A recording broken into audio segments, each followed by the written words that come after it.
At the Institute, we also really strive to provide education for the community, and we do this with our workshops.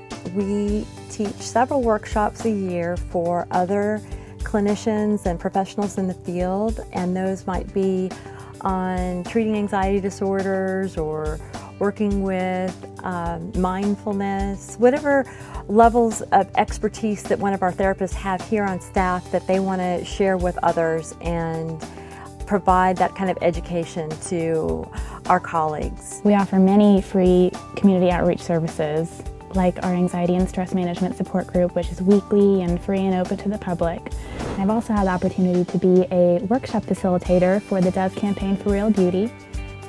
And that's given me the chance to go out in schools in the area and foster a more positive self-image in young girls. We really try to provide workshops to the community at large as well. So whatever topics might be needed at the time, like maybe it's stress around the holidays or with the economy and things that have been going on with job loss. We did a workshop on helping people find jobs and market themselves and get out there and get some support.